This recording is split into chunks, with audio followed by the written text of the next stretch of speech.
craziest thing about social media, honestly, for me, has been people assuming that because you are on social media, that you have to be okay with them being crazy. Like, just because I'm on social media does not mean that I'm okay with you talking however you want to talk to me.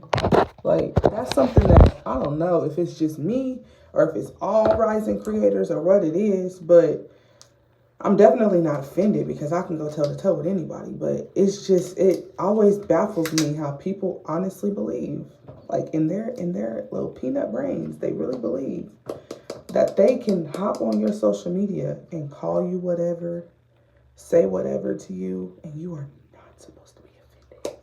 Not just are you not supposed to be offended, but you're also not supposed to say anything to them about it. And if you do just so happen to say something to them about it, then you're the problem. Like, why would you be on social media if you didn't want anybody to? I'm not on social media for you to talk about my body. I'm not on social media for you to have anything negative to say about my children. My whole goal for social media is to spread the love of God. I am on here to continue to show everybody that it does not matter what you've been through. Because I've been through a lot. And I'm still always being positive to people. I'm not trying to be positive. I am positive. I have a positive outlook on life.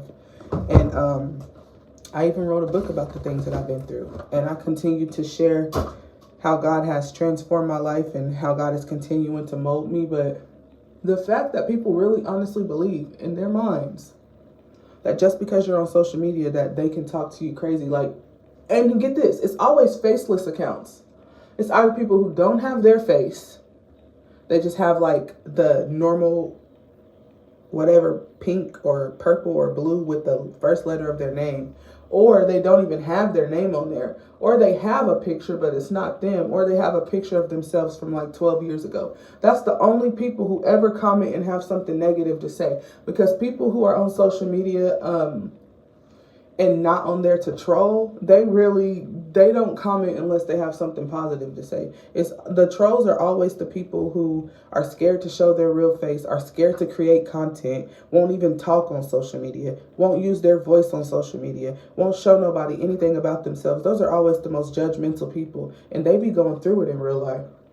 So they get on social media and they take it out on everybody else like a punching bag.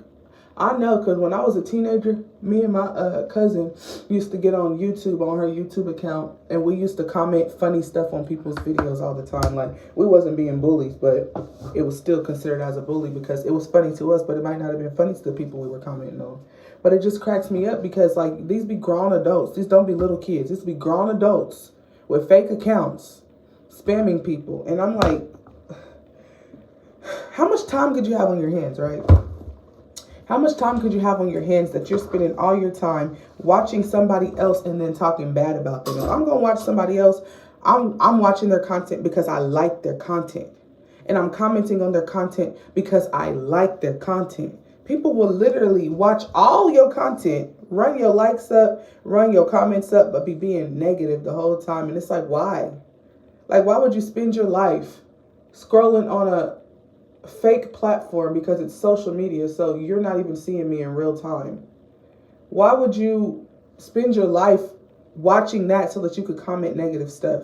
Like, if I'm gonna watch somebody, it's gonna be somebody that I'm gonna get some type of positivity from.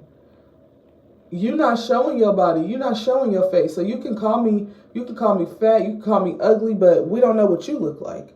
It's always the people who don't show what they look like who have the most to say about the way you look. And that just cracks me up. Like, I posted a video, like a little 6-second video that all that work and what did it get me from Glee. I posted that on YouTube. And, you know, I posted it on TikTok, Facebook, all of that. People commenting. I got like, I think over almost 100,000 views on it on YouTube.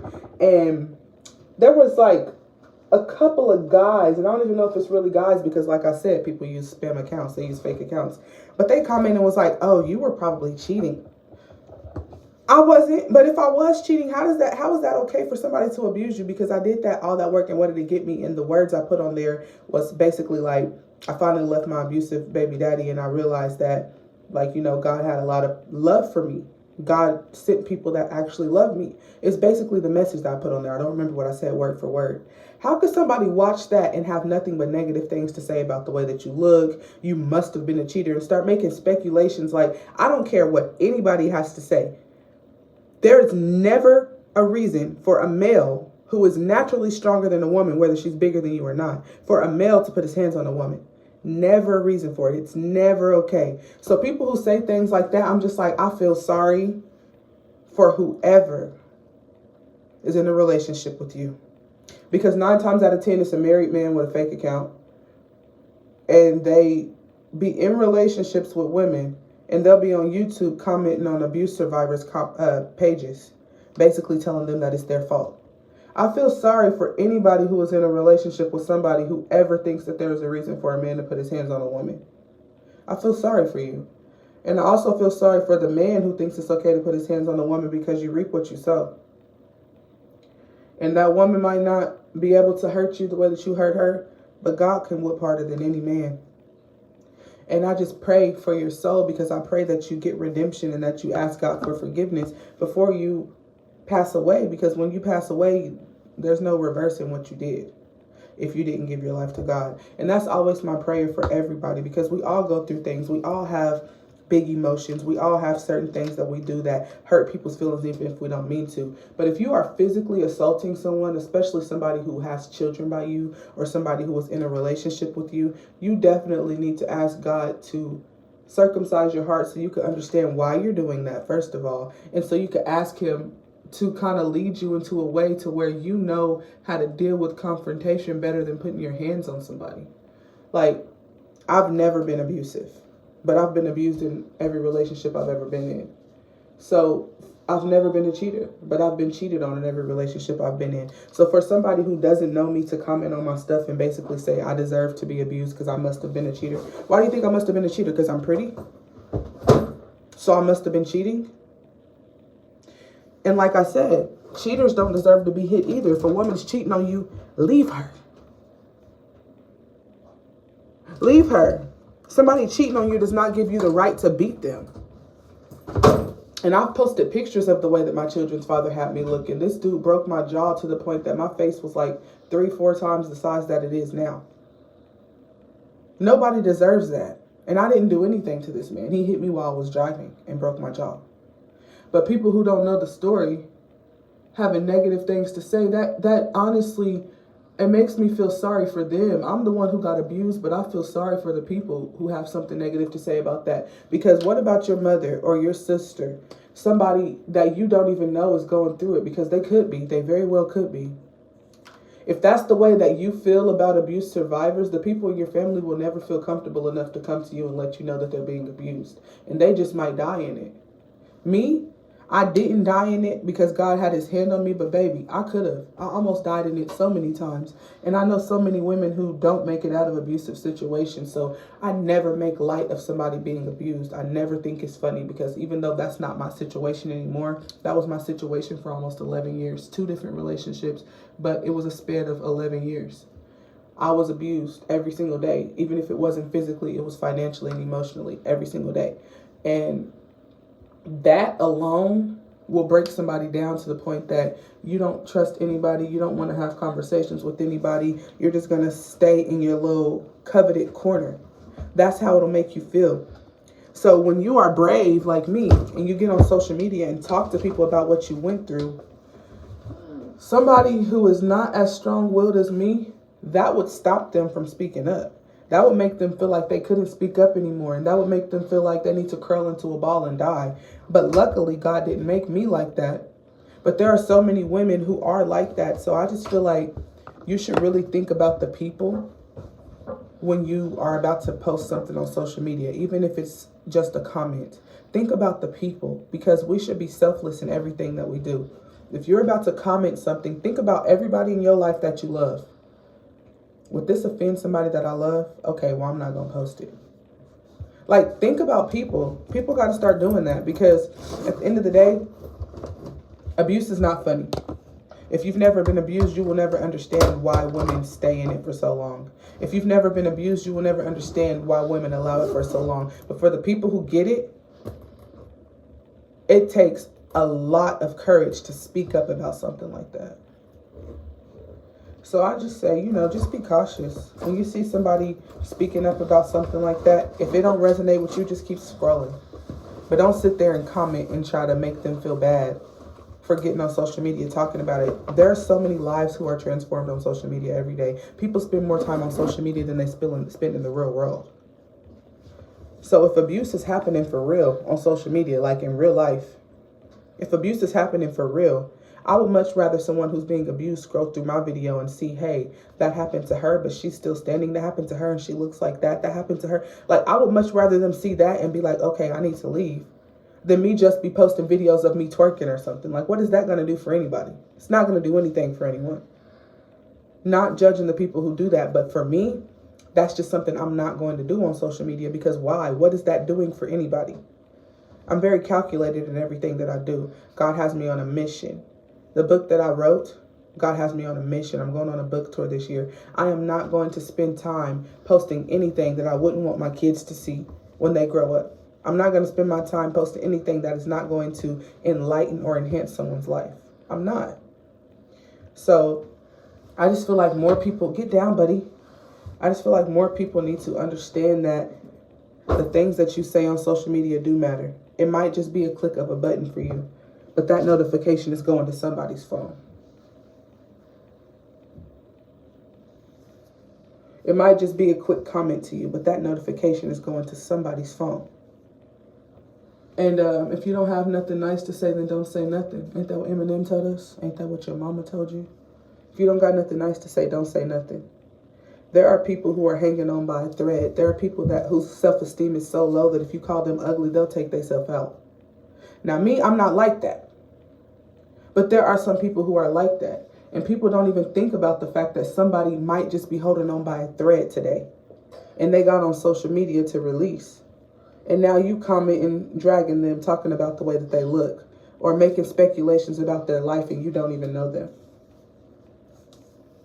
Everybody on social media needs to be held accountable, not just content creators.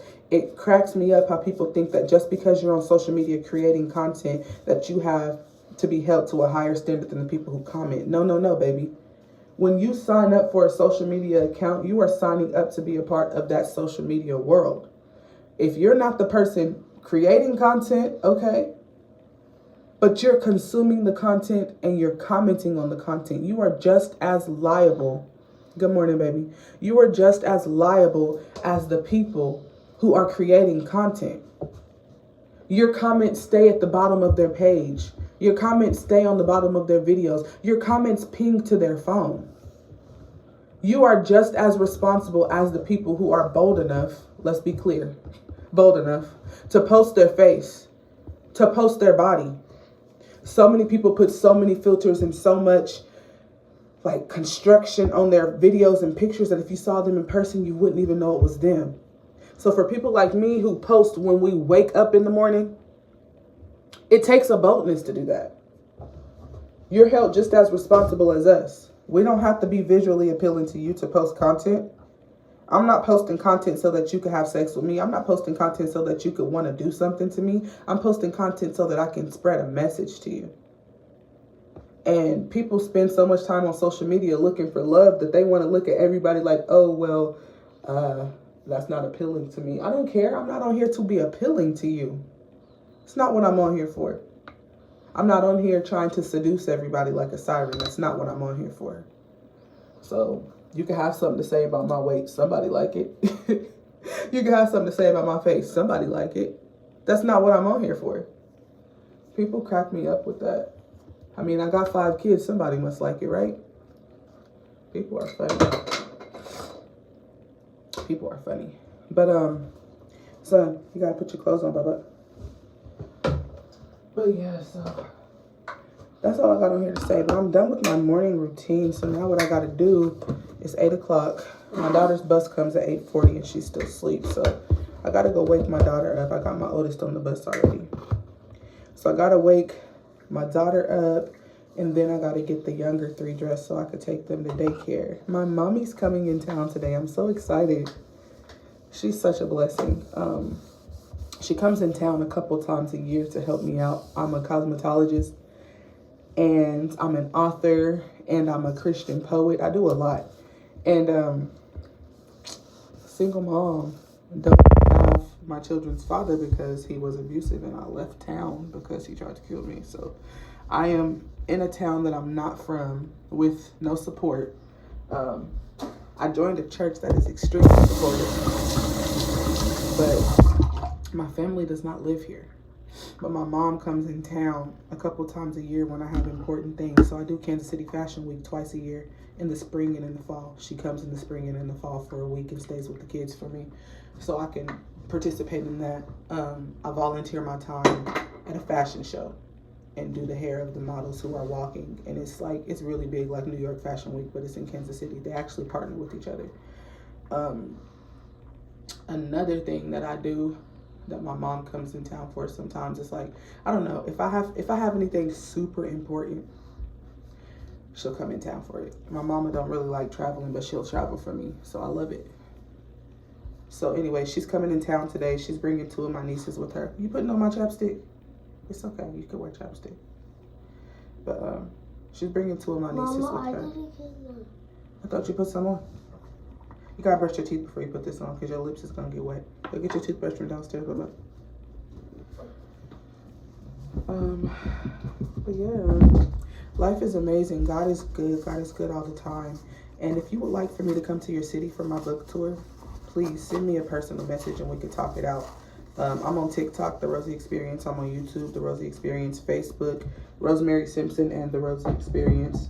Just contact me on any of my social media accounts and we could talk about it. I already got 5 cities that I plan to go to. I'm starting in Kansas City in April, but I'm traveling. And I'm going to read a snippet of my book. I'm going to do a Q&A. And I'm probably going to have a friend come and either do a poem or introduce me or something like that. I don't know. But this is big. This is something that God told me to do. It's God ordained, so I have to do it. This summer, I'm going on book tour. Like I said, if you would like me to add your city, just contact me and I will. You want to brush your teeth up? You got to wet your toothbrush and I will put some toothpaste on it for you.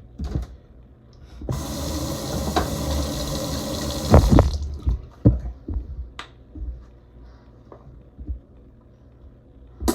Ooh. Okay, y'all toothpaste is almost gone. We're going to have to use my toothpaste. Oh, no, you good. You got it now. There you go. Brush it good. First the teeth and then my tongue and then my back and stuff. You know how to brush your teeth, Bubba? Brush it good. All right, anyways, I'm about to get my girls ready. So I'm about to get off of here. Thank you guys for tuning into my live. And I will be back on live later. I don't know if I'm getting on YouTube live later, but I'll be back on TikTok live later. Have a